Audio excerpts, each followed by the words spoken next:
আল্লাহর আইনটা ফেরেশতারা এসে এখানে কায়েম করবেন না, এই আইন কায়েম করার জন্য মানুষ লাগবে। রাজনীতির নাম হবে মানুষের উপকার, কল্যাণ, মানুষকে শান্তি দেওয়া, সম্মান এনে দেওয়া। শরিয়া নয় প্রগতিশীলতা, ইসলামী রাষ্ট্র নয় মধ্যপন্থা।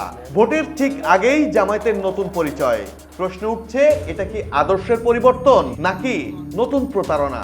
সমাজের দুর্নীতি, বাংলাদেশ জামায়াতে ইসলামী দীর্ঘদিন ধরে ইসলামী শরিয়া আইন বাস্তবায়ন ও ইসলামী রাষ্ট্র প্রতিষ্ঠাকে মূল লক্ষ্য হিসেবে ঘোষণা করে এসেছে।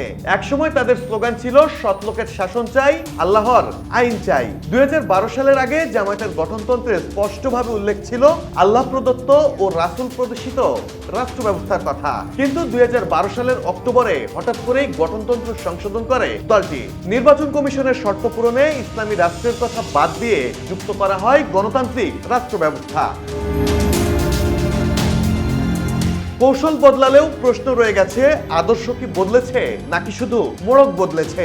জুলাই অভ্যুত্থানের পর দলটির কর্মকাণ্ডে নতুন বিতর্ক তৈরি হয়েছে। দুর্গাপূজায় গীতা পাঠ, রোজা ও পূজাকে এক কাতারে ফেলা, এমনকি সংখ্যালঘু ভোট টানতে অমুসলিম প্রার্থী মনোনয়ন, সব মিলিয়ে জামায়াতের পরিচয় নিয়ে তৈরি হয়েছে ধোঁয়াশা।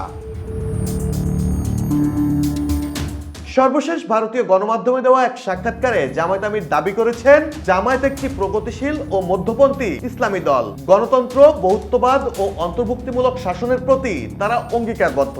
কিন্তু মাঠের চিত্র বলছে ভিন্ন কথা। একদিকে গণতন্ত্রের কথা, অন্যদিকে কর্মীদের মাধ্যমে কোরআনের আইন প্রতিষ্ঠার আহ্বান। একদিকে নারীর ক্ষমতায়নের বুলি, অন্যদিকে নারী নেতৃত্বকে হারাম বলা। প্রতিশ্রুতি ছিল 5% নারী প্রার্থী, বাস্তবে একটি আসনেও নারী প্রার্থী নেই দলটি। সচেতন নাগরিকরা বলছেন, এই দ্বিমুখী রাজনীতি আসলে ভোটের আগে নতুন মুখোশ। স্লোগান বদলালেও আদর্শ বদলায়নি। প্রগতিশীলতার আড়ালে চলছে জামায়াতের পুরনো প্রতারণা। Desk report, people and politics.